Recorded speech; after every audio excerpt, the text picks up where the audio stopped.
अभी सुन रहे हैं प्रभात खबर का संपादकीय प्रभात है। दिन है गुरुवार, तारीख है 23 फरवरी 2023। विषय है कर्ज की राजनीति व अर्थशास्त्र। पिछले कुछ दिनों से यह चर्चा है कि सरकार पर कर्ज पहले की तुलना में काफ़ी ज़्यादा बढ़ गया है। कांग्रेस का कहना है कि जब 2014 में उन्होंने सत्ता छोड़ी थी, उस समय देश पर 56.7 लाख करोड़ रुपए का कर्ज था, जो 2022-23 में बढ़कर 152.6 लाख करोड़ तक पहुंच गया है। यानी कर्ज लगभग 96 लाख करोड़ रुपए बढ़ गया है। दुनिया भर में सरकारी कर्ज को देखने का नज़रिया अलग किस्म का है। सरकारी कर्ज को उसके आकार के अनुसार नहीं, बल्कि सकल घरेलू उत्पादन यानी जीडीपी के प्रतिशत के रूप में देखा जाता है। इस हिसाब से देखें तो 2013-14 में चालू कीमतों पर 112 लाख करोड़ रुपए की जीडीपी के संदर्भ में सरकार का कुल 56.7 लाख करोड़ रुपए का कुल कर्ज और देनदारियां जीडीपी का 50.5% थीं। वर्ष 2018-19 तक आते आते यह आंकड़ा 90.8 लाख करोड़ तक पहुंच गया, जो चालू कीमतों पर 189 करोड़ रुपए की जीडीपी का मात्र 48% ही था। यानी जीडीपी के प्रतिशत के रूप में सरकार का कर्ज और देनदारियां पहले से 2.5% बिंदु घट गई थीं।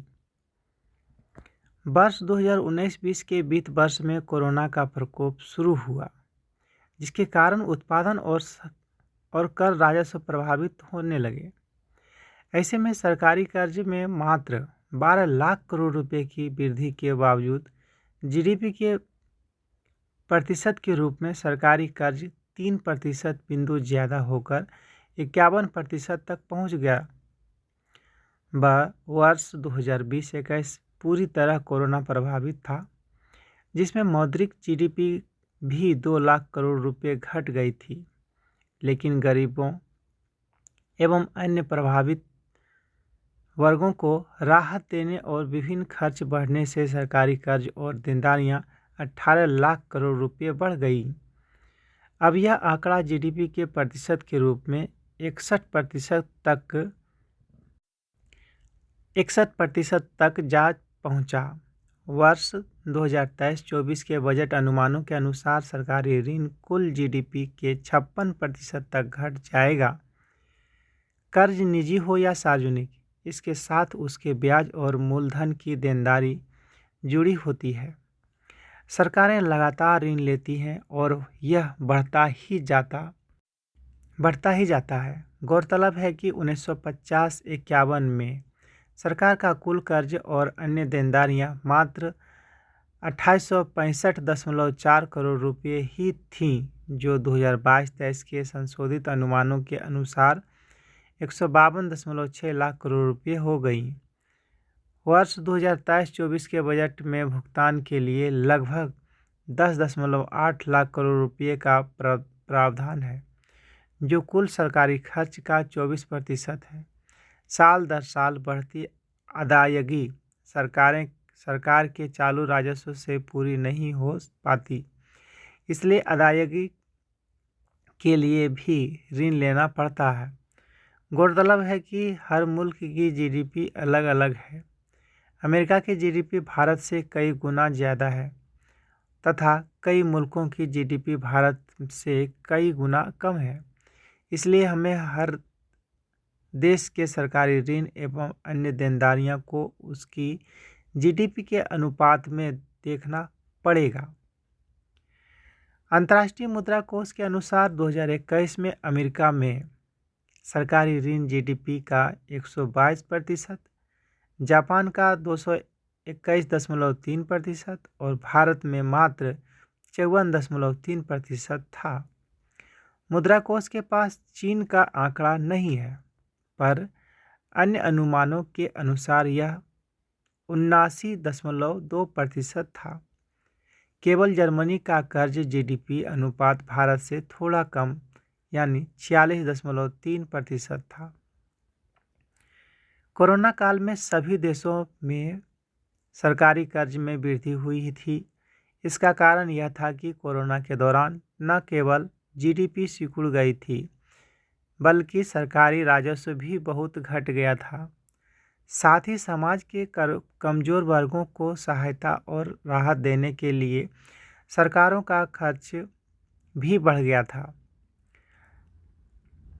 सरकारों की समाज के प्रति जिम्मेदारी के निर्वहन में जब कराधान आदि से काम नहीं चल पाता है तो उन्हें कर्ज लेना ही पड़ता है। लेकिन सरकारी कर्ज और जीडीपी के अनुसार अनुपात को देखें तो भारत सरकार का कुल कर्ज एवं देनदारियां अन्य बड़ी अर्थव्यवस्थाओं की तुलना में खासी कम है। यही नहीं, अधिकतर छोटी अर्थव्यवस्थाओं की तुलना में भी भारत का उधार इस हिसाब से काफ़ी कम है। यह अनुपात स्थिति सामान्य होने पर फिर पहले की तरह कम हो सकता है। यह तो सही है कि जन कल्याण ही नहीं, पूंजी निर्माण के लिए भी सरकारों को ऋण लेना पड़ता है और टैक्स। जीडीपी अनुपात बढ़ाने की कठिनाइयों के चलते समय की ज़रूरतों के साथ साथ सरकारी कर्ज बढ़ता भी जाता है। ऐसे में आर्थिक विश्लेषकों और नीति निर्माताओं की चिंता यह होती है कि सरकारी बजट पर इसका प्रभाव कैसे कम किया जाए। ब्याज की अदायगी सरकारी बजट पर प्रभावी डालती है।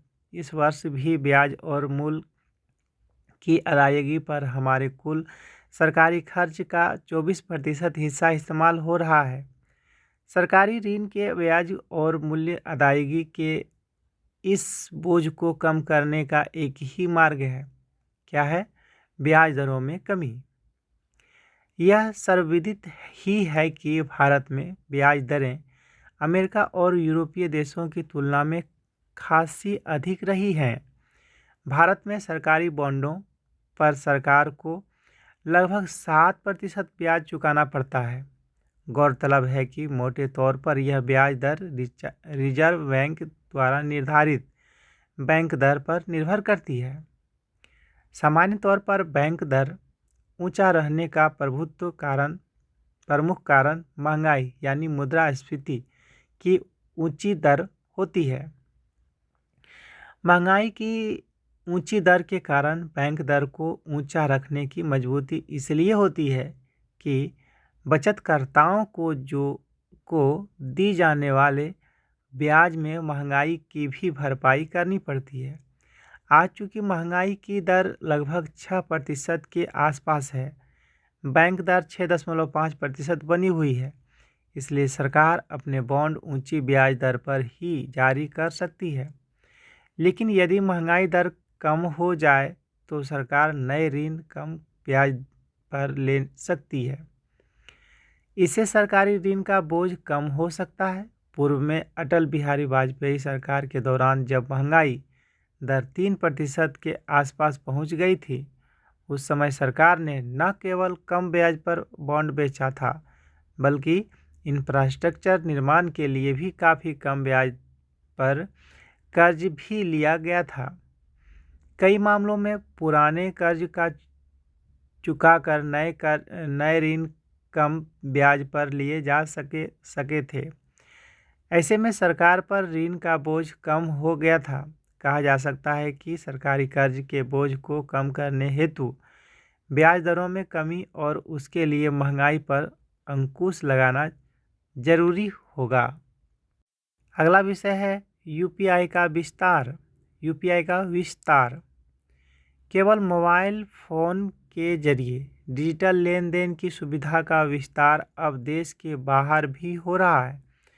भारत के नागरिक यूनिफाइड पेमेंट्स इंटरफेस यानी यूपीआई तथा सिंगापुर के नागरिक पेनाउड से दोनों देशों में डिजिटल भुगतान कर सकेंगे। जैसा कि प्रधानमंत्री नरेंद्र मोदी ने रेखांकित किया है कि इससे तुरंत भुगतान संभव हो सकेगा तथा लेन देन के खर्च में भी कमी आएगी। इस समझौते का महत्व इसलिए भी बढ़ जाता है कि जहां भारत दुनिया की अहम अर्थव्यवस्थाओं में से एक है, तो सिंगापुर एशिया की एक बड़ी वित्तीय शक्ति है। सिंगापुर में बड़ी तादाद में भारतीय मूल के लोग रहते हैं तथा दोनों देशों के बीच बड़ी मात्रा में वित्तीय व्यवसाय होता है। वर्तमान में दोनों देशों के बीच हर साल $1 अरब से अधिक का खुदरा और आय का लेन देन होता है। भारतीय रिजर्व बैंक के अनुसार इस व्यवस्था के प्रारंभिक चरण में state bank of India, Indian overseas bank, Indian bank और ICICI बैंक दोनों ओर से लेन देन की सुविधा देंगे तथा एक्सिस बैंक और DBS इंडिया के खातों में सिंगापुर से पैसा भेजे जा सकेंगे।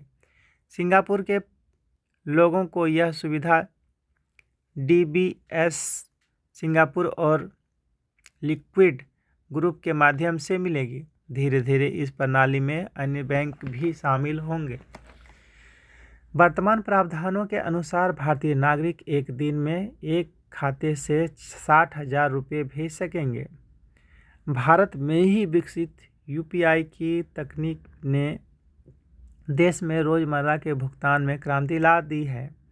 दिसंबर में UPI के जरिए 782.9 करोड़ डिजिटल लेन देन हुए थे, जिनमें 12.82 लाख करोड़ रुपये हस्तांतरित किए गए। वर्ष 2020-21 में 5554 करोड़ रुपये ऐसे लेन देन हुए थे, जबकि 2021-22 में इसकी तादाद 8840 करोड़ हो गई। यह 59% की बड़ी छलांग थी। भीम UPI के जरिए होने वाले लेन देन में 2020-21 से 2021-22 में 106% की रिकॉर्ड बढ़ोतरी हुई। मार्च 2012 में शुरू हुई रुपये भुगतान प्रणाली भी भारत की अपनी प्रणाली है। जुलाई 2014 में इसके कार्ड जारी हुए थे। आज 60 करोड़ रुपये से अधिक रुपये कार्ड इस्तेमाल में है। डिजिटल लेन देन के क्षेत्र में बड़ी पहल करते हुए रिजर्व बैंक ने हाल ही में आई रूपी डिजिटल करेंसी की शुरुआत भी की है। देश में डिजिटल भुगतान को बढ़ावा देने और ऐसे लेन देन को सस्ता करने के प्रयास के क्रम में केंद्र सरकार ने बैंकों के लिए एक प्रोत्साहन योजना की घोषणा की है। आशा है कि आगामी समय में डिजिटल वित्त व्यवस्था की प्रगति तीव्र गति से होगी। अगला विषय है यथार्थपरक समकालीन नाटकों का अभाव। रंगमंच की दुनिया में राष्ट्रीय नाट्य विद्यालय यानी NSD के भारत रंग महोत्सव भारंगम का विशिष्ट महत्व है। देश दुनिया के रंगकर्मियों के बीच विचार विमर्श और रंग प्रस्तुतियों के जरिए पिछले 2 दशक में इस महोत्सव में रंगकर्म को काफ़ी समृद्ध किया है। भारंगम को अंतर्राष्ट्रीय थिएटर समारोह के रूप में प्रस्तुत किया जा रहा है, पर इस बार एक भी अंतर्राष्ट्रीय प्रोडक्शन समारोह में नज़र नहीं आए, जबकि अंतर्राष्ट्रीय नाट्य प्रस्तुतियों को लेकर नाट्य प्रेमियों में अतिरिक्त उत्साह रहा है। मंडी हाउस के इर्द गिर्द पिछले वर्ष की तरह वहाँ गहमा-गहमी भी नहीं थी। NSD परिसर में फूड स्टॉल, बुक स्टॉल नदारद थे। मिलने बैठने के लिए कोई जगह नहीं थी। कोरोना के बाद विधिवत इस वार्षिक महोत्सव का आयोजन किया गया, पर लगता है कि नवाचार और दृष्टि का पूरी तरह अभाव रहा। महोत्सव की समयावधि भी घटा दी गई।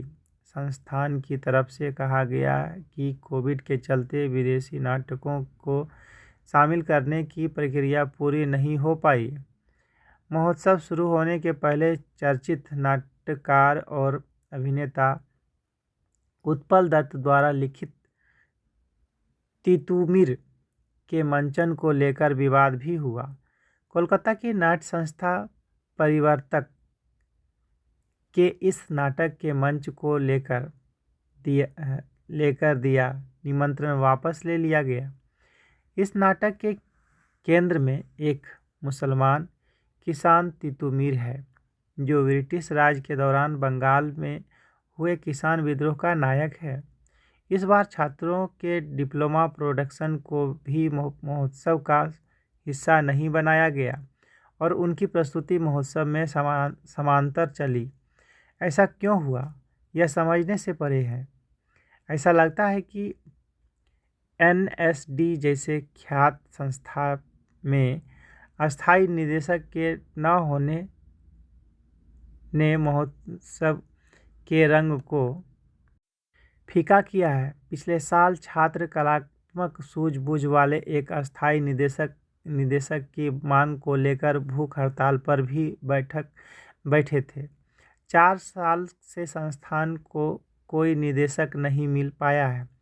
वर्ष 2018 में तत्कालीन निदेशक बामन केंद्रे का कार्यकाल समाप्त होने के बाद सुरेश शर्मा को प्रभारी निदेशक बनाया गया था। पिछले साल रमेश चंद्र गोंड ने अतिरिक्त प्रभार के तौर पर संस्थान के निदेशक का पद संभाला था। हालांकि उनकी विशेषज्ञता लाइब्रेरी साइंस की है। 60 सालों के इतिहास में इब्राहिम अलकाजी, बीवी कारंत, रतन थियम, राम गोपाल बजाज, देवेंद्र राज अंकुर जैसे रंगकर्मी इस संस्था के निदेशक रह चुके हैं, जिन्हें पुराने छात्र आज भी शिद्दत से याद करते हैं। बेंगलुरु और वाराणसी में जो एनएसडी के क्षेत्रीय संस्थान हैं, उनकी भी रंगत ठीक नहीं है। इस वर्ष दिल्ली के अलावा जयपुर, भोपाल, जम्मू, श्रीनगर, गुवाहाटी, रांची, नासिक, राजमुंदरी और केवड़िया शहर में नाटकों का मंचन हुआ। बहरहाल दिल्ली में विभिन्न भाषाओं सहित रंजीत कपूर, जॉन एलिया का जिन्न, राकेश बेदी, जब वी सेपरेटेड, सत्यव्रत राउत, शकुंतला, राज विसारिया राज जैसे निर्देशकों के निर्देशन में जो हिंदी नाटकों का मंचन हुआ, उसमें भी विशेष रंग दृष्टि या मौलिकता नहीं थी।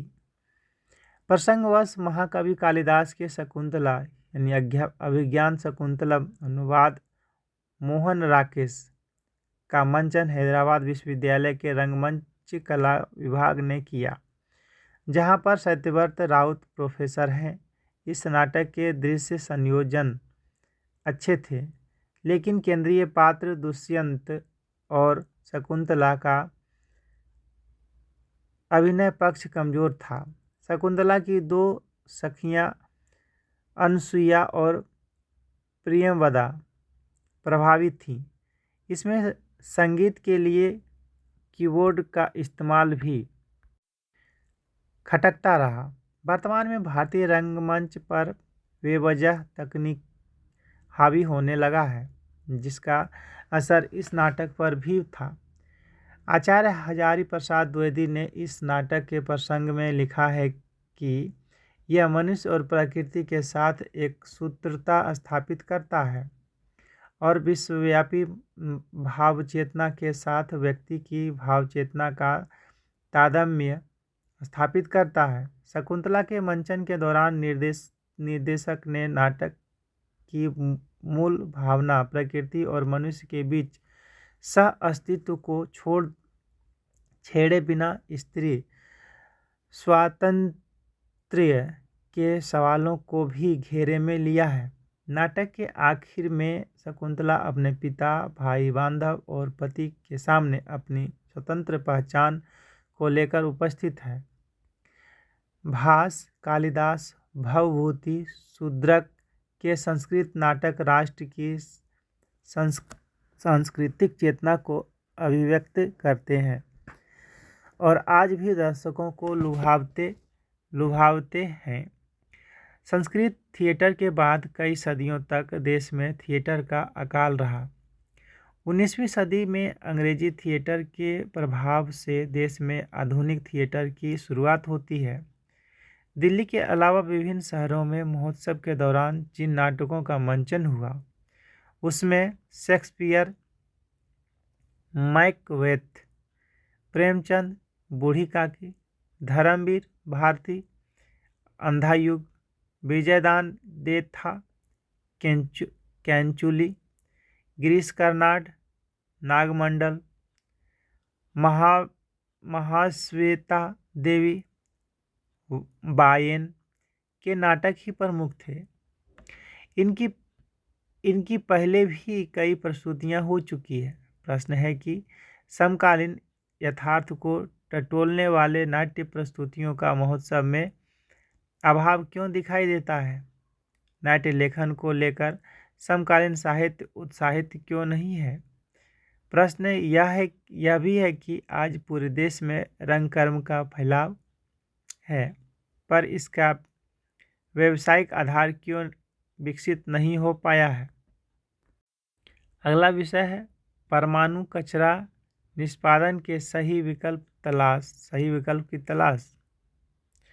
निष्पादन प्रशासन ने परमाणु ऊर्जा संयंत्र के उच्च रेडियोधर्मी कचरे के निष्पादन के लिए एक नीतिगत पहल की घोषणा की है। सरकार की योजना ऐसे स्थानीय सरकार की तलाश है जो परमाणु कचरे के अंतिम निपटान स्थल की जिम्मेदारी लेने को इच्छुक हो, पर सरकार को इस समस्या के हल की जिम्मेदारी खुद लेनी चाहिए, न कि स्थानीय सरकारों पर दबाव डालना चाहिए। वैसे भी इस समस्या के हल के लिए मूल नीति संशोधन मसौदा में कहा गया है कि सरकार चुनौतियों और संभावित नीति पर चर्चा के लिए इच्छुक स्थानीय सरकारों के साथ एक चर्चा परिषद का गठन करेगी। इन चर्चाओं के आधार पर केंद्र सरकार निपटान स्थल के सर्वेक्षण की स्वीकृति के लिए स्थानीय प्रशासन को चरणबद्ध प्रस्ताव देगी। वर्तमान बुनियादी नीति के तहत सरकार ने 2017 में गहरे भूगर्भीय निपटान स्थल के लिए संभावित क्षेत्र को दर्शाते हुए देश का एक मानचित्र प्रकाशित किया था। इन्हें स्थलों पर परमाणु कचरे को दफन किया जाएगा।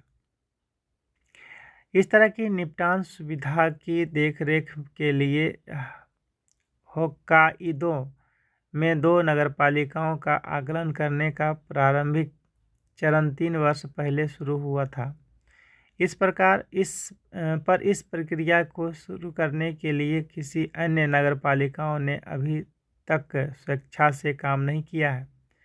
परमाणु ईंधन का उच्च रेडियोधर्मी कचरा अकेला परमाणु कचरा नहीं है जिसका निपटान जरूरी है। कई अन्य जगह के परमाणु कचरे भी हैं जो अनुपचारित हैं। परमाणु ऊर्जा उत्पादन के पक्षधरों के लिए असुविधाजनक बात यह है कि इन सभी परमाणु कचरे का निपटान कहाँ किया जाना चाहिए, इसका अब तक समाधान नहीं खोजा जा सका है। ऐसे में सरकार को कचरा पुनर्चक्रण प्रणाली की बजाय प्रत्यक्ष निपटान को वास्तविक विकल्प के रूप में अपनाना चाहिए। अगला विषय है बहुमुखी प्रतिभा की धनी थी बेला बोस। वर्ष 1960 से लेकर 1980 के दौर तक फिल्म नगरी में अभिनेत्री बेला बोस ने नाम की गूंज थी। उस दौर में उन्होंने एक से बढ़कर एक फिल्मकार कलाकार के साथ काम किया।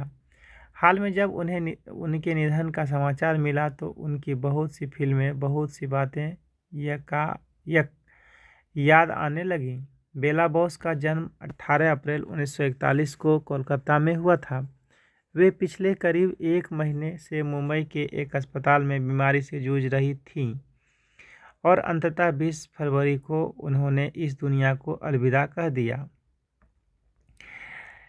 वह इस वर्ष की शुरुआत में एकदम ठीक थीं, दोस्तों को नव वर्ष की शुभकामनाएं दे रही थीं, लेकिन चंद दिनों से में भाग्य ने ऐसा खेल खेला कि यह शानदार अभिनेत्री इतिहास बन गई। यूं बेला बोस ने अपनी ज़िंदगी में जहां बहुत सुख पाए, शोहरत दौलत पाई, वहीं संघर्ष भी बहुत किया, पर अपनी मेहनत और योग्यता से उन्होंने अपनी तकदीर संवार ली। जब बेला का जन्म हुआ तब उनके पिता कोलकाता में कपड़ों के संपन्न व्यापारी थे, लेकिन जिस बैंक में उनके पिता का खाता था वह दिवालिया हो गया। इससे यह हंसता खेलता परिवार सड़क पर आ गया। तब उनके पिता को अपने 5 बच्चों और पत्नी समेत परिवार पालने के लिए मुंबई आना पड़ा, लेकिन यहाँ भी बुरे दिनों ने उनका पीछा नहीं छोड़ा।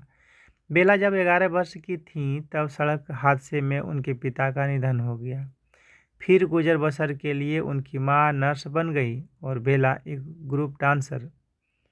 बहुत कम लोग जानते थे कि मुगल-ए-आजम के गीत मोहे पनघट पे नंदलाल में भी बेला ग्रुप डांसर थी।